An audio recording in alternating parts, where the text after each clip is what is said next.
Alléluia. Alléluia. Vous m'avez accueilli avec quelques acclamations. Mais moi, je voudrais que vous acclamez celui qui doit être acclamé. Il s'appelle Jésus-Christ.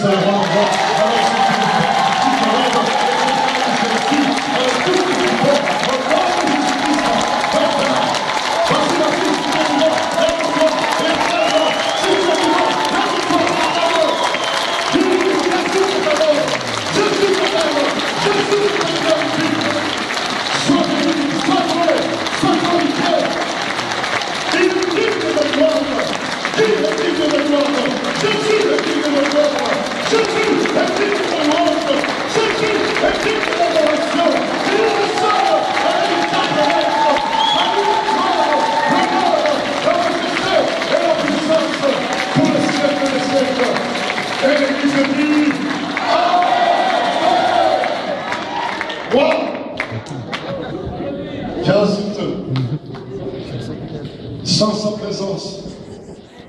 On m'a donné une demi-heure pour parler. Je vais tout faire pour faire ça en une demi-heure. Alléluia. Premièrement, je voudrais remercier Pasteur Pierre Demier. Moi, vous savez, il y a une chose qui se passe dans ma vie. Ça fait 3 ans et demi. Ça fait 3 ans et demi que je voyage au niveau international pour des conférences de guérison. Mais à Bruxelles, je n'ai jamais fait moi personnellement une conférence de guérison. Ça veut dire que dans notre pays, on me connaît, on sait que Dieu l'utilise. Et je veux remercier vraiment le pasteur Bemier, son équipe, avec les apôtres ici présents, pour pouvoir me donner la parole à Bruxelles. Ça, c'est un miracle. Que quelqu'un à Bruxelles. C'est vraiment un miracle que quelqu'un à Bruxelles puisse prendre la parole et prêcher sur la guérison. En tout cas, le thème qu'on m'a donné aujourd'hui, c'est justement un des chants que vous avez chanté à la louange sur la résurrection. Et l'Église a besoin de la puissance de la résurrection. Je ne sais pas si tu m'entends, mais je répète, le thème c'est la résurrection. Mais l'Église a besoin de la puissance de la résurrection. Alléluia. Et alors, avant de continuer, j'ai entendu plusieurs serviteurs de Dieu ici, entre autres notre bien-aimé Turpin, c'est bien ça. Et il y avait 3 choses, quand j'ai écouté le premier soir, qui étaient de connivence et concordance avec ce qui se passe. Avant d'arriver le vendredi, tu as parlé, moi j'ai parlé avec mon épouse de l'unité, de l'amour, et c'est ce que tu as parlé. Une église ne peut pas vivre la résurrection de Christ, ne peut pas vivre le réveil s'il n'y a pas l'unité. Premier à l'intérieur. Alors je ne sais pas si tu as entendu. Premier à l'intérieur. Si moi et ma famille je suis divisé, comment je peux apporter un réveil à l'extérieur? Si moi et ma famille, on ne s'entend pas, si moi et mon épouse, on est là en train de se disputer comme tout le temps, comment je peux apporter quelque chose dehors? Ça commence premier chez moi.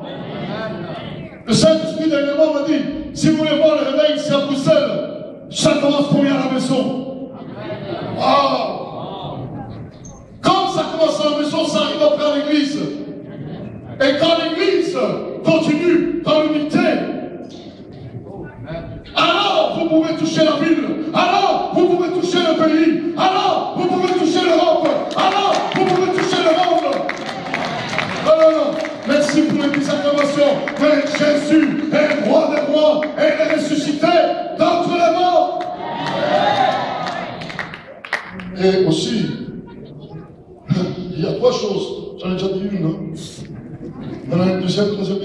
Mais je voudrais parler de quelque chose ce soir. Moi, je suis content d'être dans les eaux de Pasteur Kiboutou, Célestin, avec qui je m'entends très bien. On partage beaucoup de choses ensemble. Un théologien, quelqu'un qui connaît la parole.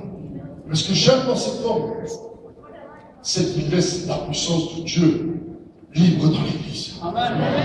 C'est ce que je vais parler un peu là. C'est qu'on a besoin d'une Église avec la puissance de la résurrection.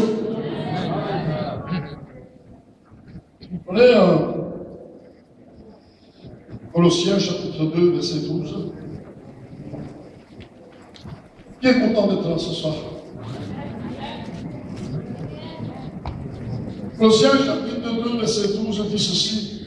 Ayant été ensevelis avec lui par le baptême, vous êtes aussi ressuscités en lui et avec lui par la foi en la puissance de Dieu qu'il a ressuscité d'entre les morts.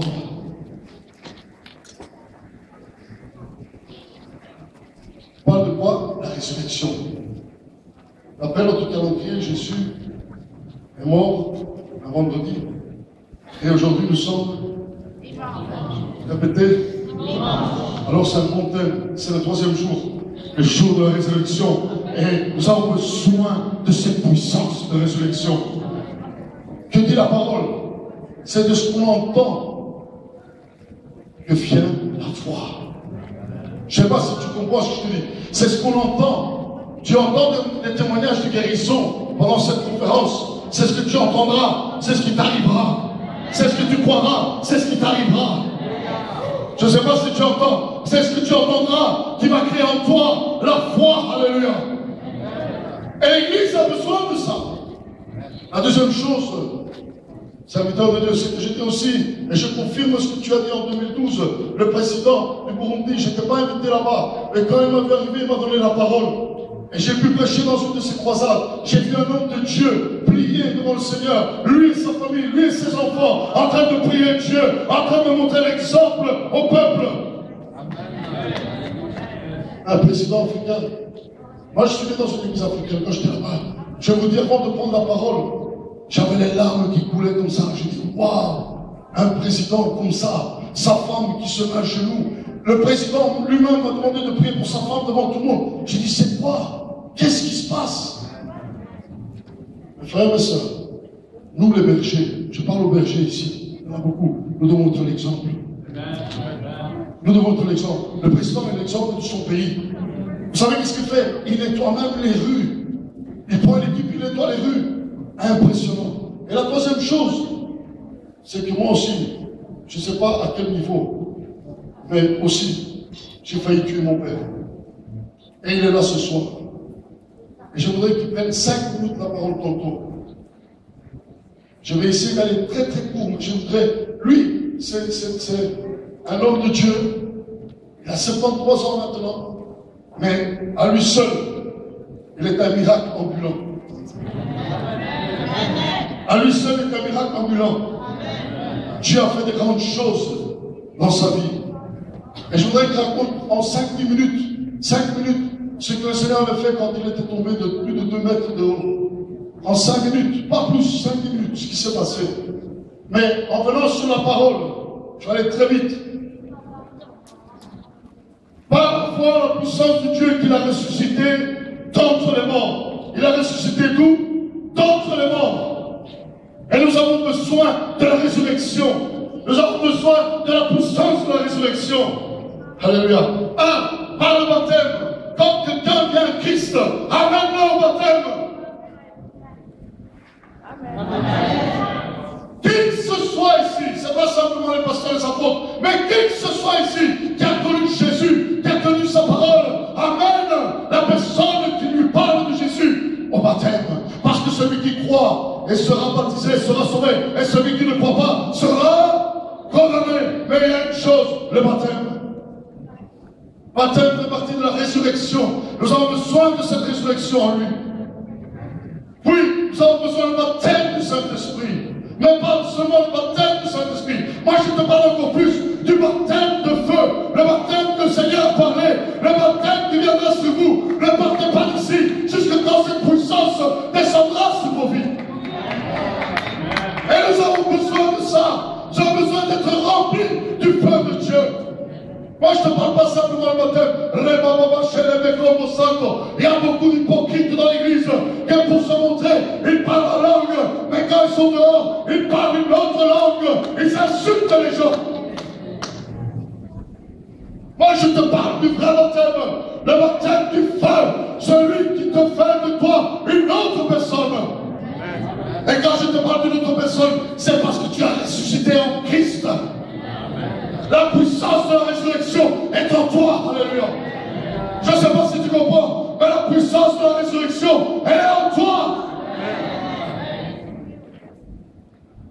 Oh, tu es venu à Christ.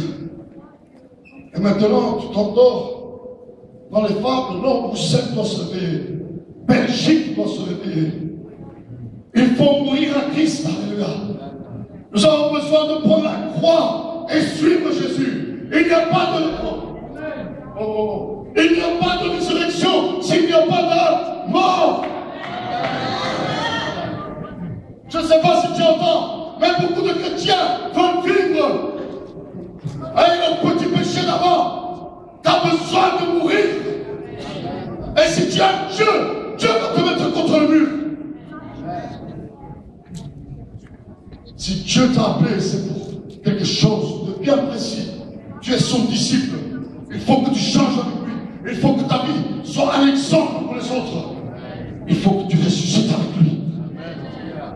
Parce que quand tu ressuscites avec lui, ton caractère change. Tes défauts s'effacent. Tes maladies s'effacent. Nous sommes dans une conférence de miracles. Les miracles arrivent. Nous sommes dans une conférence de guérison. Les guérisons arrivent. Moi-même, j'étais un asthmatique très très fort avant de connaître Dieu, dans la drogue et plein de choses. Moi, je devais normalement être à 35 ans sur une chaise roulante. Mais quand j'ai connu Christ, la première chose que Christ a fait dans ma vie, c'est me libérer de l'asthme. Et personne n'a prié pour moi. Le Seigneur lui-même m'a libéré à l'instant de l'asthme. Jusqu'à aujourd'hui, je ne souffre plus d'asthme. Ça veut dire que même pendant que je te prêche, maintenant, ce soir, pendant que je te prêche, il y a quelques-uns ici qui peuvent recevoir leur guérison. Parce que ce n'est pas l'homme qui te guérit, mais c'est le Saint-Esprit au travers de Jésus-Christ. Les anges de Dieu sont ici, ils sont en train de te toucher. Tu peux recevoir ta guérison pendant que je te parle. Alléluia. Prendre sa croix, il faut le suivre. Et le suivre, ce n'est pas toujours facile. Alléluia. Ce n'est pas toujours facile. L'apôtre Pierre a parlé, Ramon a parlé sur Marc 16. Il y a 5 choses. 5 choses qu'on reçoit, la puissance de la résurrection qui arrive à ceux qui ont cru. Après qu'ils sont baptisés. Vous savez où est-ce que le Seigneur était triste? Vous savez où est-ce que le Seigneur était triste? Où est-ce que le Seigneur a reproché à ses apôtres, à ses disciples, le manque de croyance. Ils ne croyaient pas qu'il était ressuscité. Jésus leur a reproché ça en Marc chapitre 16. Il a reproché. À 2 reprises, il a reproché. Mais quand nous croyons et la résurrection est en nous, la résurrection de Christ est en nous, qu'est-ce qui se passe? Il y a 5 choses qui suivent. 1. On va aller très vite. On va chasser les démons. 2. On aura de nouvelles langues. Mais c'est pas, je dis plutôt des langues pour parler en langue. Non, on va chercher le feu. Vous savez, on va chercher le feu. On va chercher le feu. 3. On va saisir des serpents. Amen. On va saisir des serpents. Quand il dit 1, chasser le démon, ça c'est la première chose que quand tu arrives dans un endroit, quelque part, chasse le démon. On doit arrêter d'avoir des églises religieuses, des églises où on installe les gens ainsi et on ne leur dit pas ce qui se passe dans la parole. On ne leur explique pas que Jésus-Christ est mort et ressuscité d'entre les morts. Et dans sa mort et dans sa résurrection, il y a la puissance. Il y a la puissance. Vous savez, quand tu es venu au Seigneur, ça peut être même 5 ans, 10 ans que tu es dans l'évangile. Certainement qu'il y a encore des petits esprits là qui se tiennent accrochés à ton vêtement là. Ou des démons qui se tiennent à ta vie. Parce que tu dois mourir à Christ et tu dois demander le sang de l'agneau. Et il faut que les serviteurs de Dieu viennent et chassent ces démons au nom de Jésus. Ceux qui auront pu pourront le faire. Ce n'est pas donné simplement aux apôtres, aux pasteurs, mais c'est donné à tout le monde. J'entends pas l'église. C'est donné à tout le monde. Nouvelle langue, s'il y a des serpents, vous buvrez un breuvage mortel et il ne vous fera aucun mal. Vous imposerez les mains aux malades et les mains que vous mettez sur les malades, parce qu'il y a la puissance de la résurrection en vous. Les malades seront guéris. Tu n'entends pas? Les malades seront guéris. Les malades seront guéris. Moi je le crois.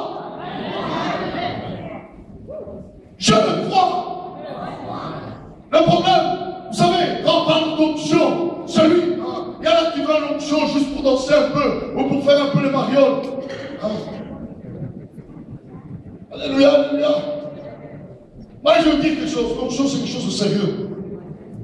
Ça brise le joug du diable. L'onction est quelque chose de sérieux. Ça guérit les malades. L'onction est quelque chose de sérieux. Elle chasse les démons. L'onction fait fuir le diable de l'enfer. Écoutez-moi bien ce que je veux dire. On peut trembler, on peut rigoler, on peut faire ce qu'on veut. Mais avec l'onction, on ne joue pas. Écoutez-moi bien. Quand on reçoit l'onction, il y en a beaucoup qui veulent l'onction. Je vais vous dire, si c'est pour faire du spectacle, tu n'auras jamais cette onction. Tu ne l'auras jamais.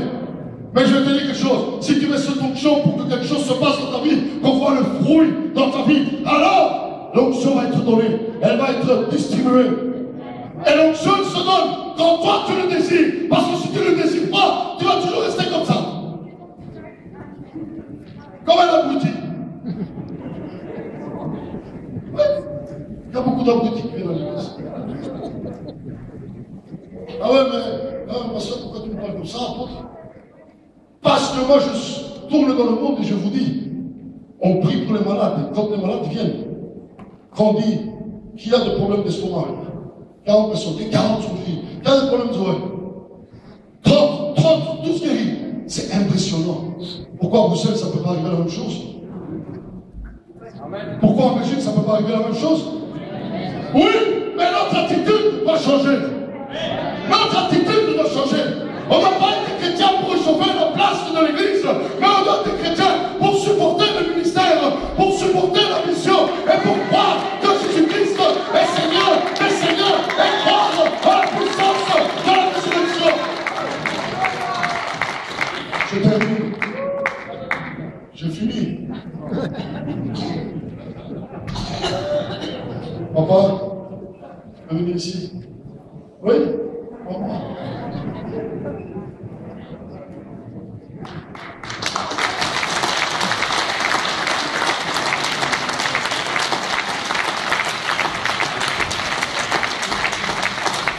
J'étais dans le temps, mais avant de clôturer, je voudrais que tu prendras 5 minutes. Je parlais de la maladie. Et quand il aura fini, je vous donne encore 4 points. Mais vite, 4 points. Et qu'est-ce qui se passe quand nous recevons la puissance de la résurrection? Est-ce que tu peux parler de ce qui t'est arrivé? Ouais. 5 minutes. On ne vole pas tous les détails. Je sais pas mon papa. Sì, posso dire che un giorno, Je peux dire qu'un jour, hein, trovandomi su una parte, trovandomi da una casa, trovandomi da una casa, mentre camminavo, Et alors que je marchais, c'era un grande tavolone il y avait une grande table, e era sopra, et alors elle était là au-dessus. non so cosa sia passato, Je ne sais pas ce qui s'est arrivé. e sono caduto Et je suis tombé de cette da 3,20 metri. J'ai donc été sur une sorte d'échelle, je suis tombé donc sur un genre de chapiteau, et je suis tombé sur une poutre pourrie, de 3 mètres, et je suis tombé. Non ho visto più niente. Et quand je suis tombé, je n'ai plus rien vu. Mi sono trovato seduto Je me suis retrouvé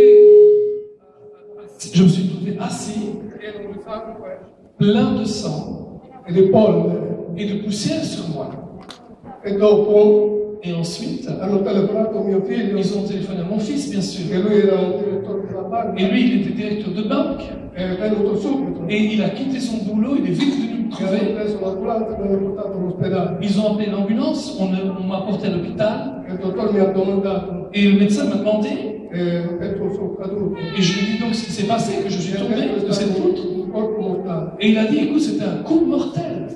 Si è rotto il bacino, Votre bassin s'est cassé, le coste, les côtes furono toccati i polmoni, et aussi les poumons ont été transférés.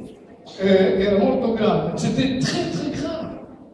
E quando mi mettevano sul letto, Et lorsqu'ils m'ont placé sur le lit, con un grande lenzuolo, il y avait un grand drap. mi prendevano con 5-6 persone. Oui, donc ils ont dû me transporter avec un drap, 5-6 personnes pour me porter. Le douleur était tellement grand. Accorciare, Et donc j'essaie de le faire bref.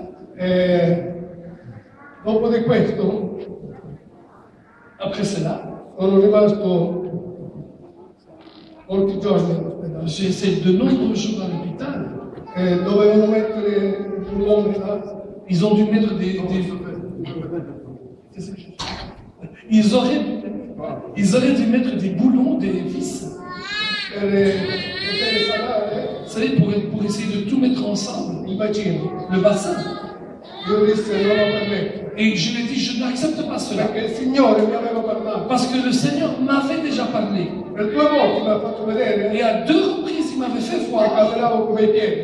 que je marchais correctement. Ho detto fate un'altra volta un esame. J'ai dit non, avant, non, vous me faites encore quelques examens.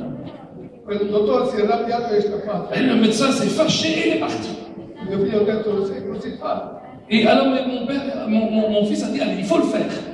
Poi mi hanno portato nella sala dell'operazione. Et donc ils m'ont apporté à la salle d'opération, Mi hanno sognato ils m'ont endormi. ed c'erano dottori e infermieri. Et la veille, il y avait les infirmières. E quando hanno constatato, Et ensuite, elles ont ainsi constaté hanno visto che il bacino si è affermato. que le bas, ils ont constaté que le bas, ça s'était complètement ressouvé. Avant l'opération. E io ho capito questo. Et alors là, j'ai compris pourquoi. Dissero, Rambello non ha bisogno di operazione. Ils ont dit à ce moment-là, M. Rompello n'a pas besoin d'opération. Ho detto, avete visto? Et alors je lui ai dit, je vous l'avais dit, n'est-ce pas? Mia moglie aspettava Ma femme attendait, che doveva venire. elle devait arriver pour, donc après l'opération. E quando mi hanno visto, Mais quand ils m'ont vu, c'era pure una sorella il y avait aussi une sœur, di colore nero. une sœur de couleur. E questa era molto tempo che non andava in chiesa. Et ça faisait longtemps que cette sœur n'allait pas à l'église. E quando ha visto il miracolo, Et quand elle a vu le miracle, ha cominciato a piangere. elle a commencé à pleurer. Però Pourtant, c'era una chiesa, il y avait aussi l'église. c'era mio figlio Il y avait mon fils che pregavano per me. qui priait pour moi. Come quando Pietro era alla prigione. Comme lorsque Pierre était en prison dans la Questa vie. io ero nella prigione Moi aussi, j'étais dans une sorte de prison, con questo corpo. dans ce corps. Però c'è un grande Dio, Mais nous avons un grand Dieu, liberatore, un libérateur potente. et puissant. Non andiamo tutti per l'acqua dei polmoni. Ils ne pouvaient même pas tirer l'eau des poumons. Parce que c'était disparu. È sparito. Parce que tout est disparu. A pochi giorni. En quelques jours. E dopo sono uscito dall'ospedale. Et ensuite, je suis sorti de l'hôpital. E piedi, Sur pied. non come prima. Pas comme avant. E io ringrazio Et je remercie questo Dio, ce Dieu lo esalto, que je lo l'exalte. glorifico, Je le bénis. lo onoro. Je l'honore. E come disse Paolo, Et comme disait Paul, io non ne vergogna je n'ai pas honte del Vangelo di Cristo. de l'évangile de Christ. Parce que c'est La potenza, la puissance l'oro de celui che credo. qui croit. E noi crediamo. Et nous croyons. E Dio vi benedica. Et Dieu nous bénisse.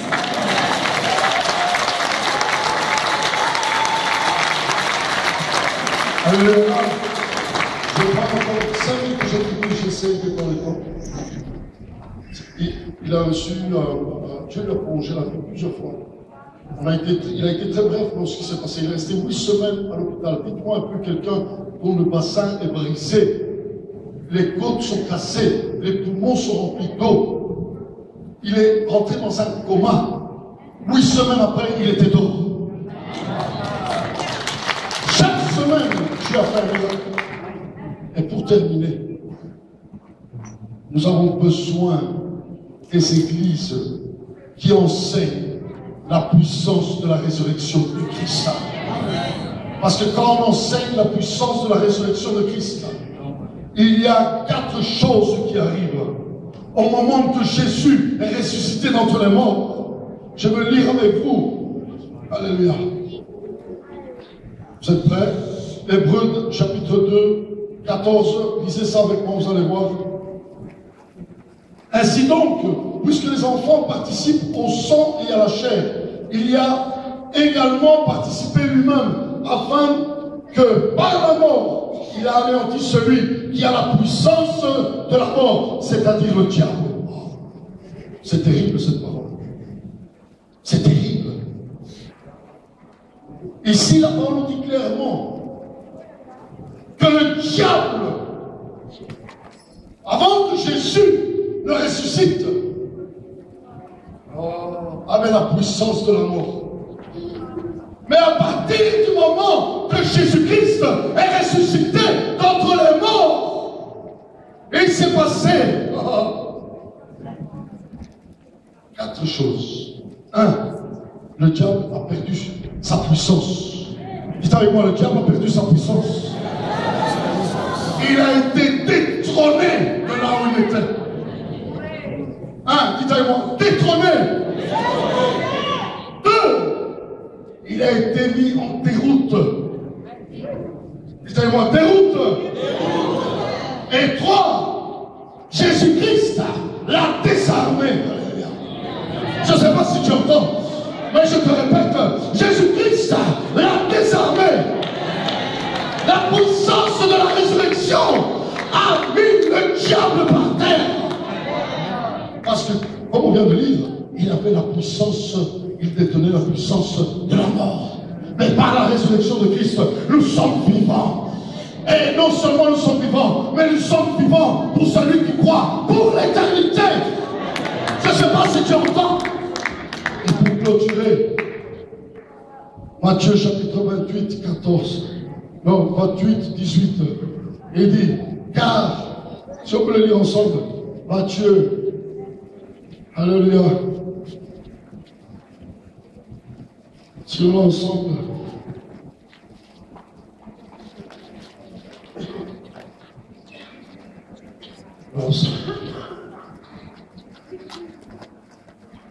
Viens avec vous. 28, 14.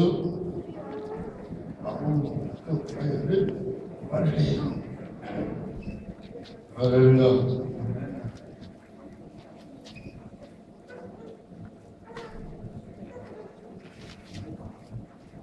Béni est le nom de Jésus. Je ne sais pas si tu entends, je dis béni est le nom de Jésus. Matthieu 28, 18, excusez-moi, c'est ça que je cherche. Si vous l'avez, 28, 18, tu peux le lire à haute voix. C'est celui-là, il ne veut plus fonctionner. Alléluia. Amen. Matthieu 28, 18, il est dit ceci. Jésus s'étant approché et leur parla ainsi.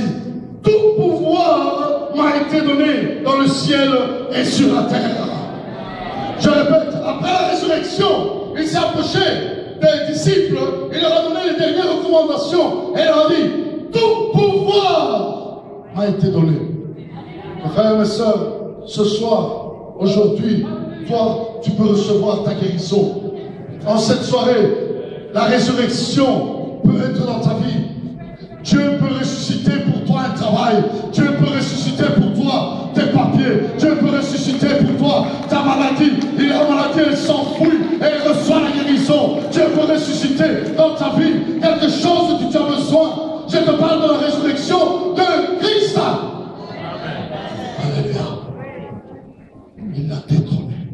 Aujourd'hui, nous sommes plus que vainqueurs en Christ. Que le Seigneur vous bénisse. Amen.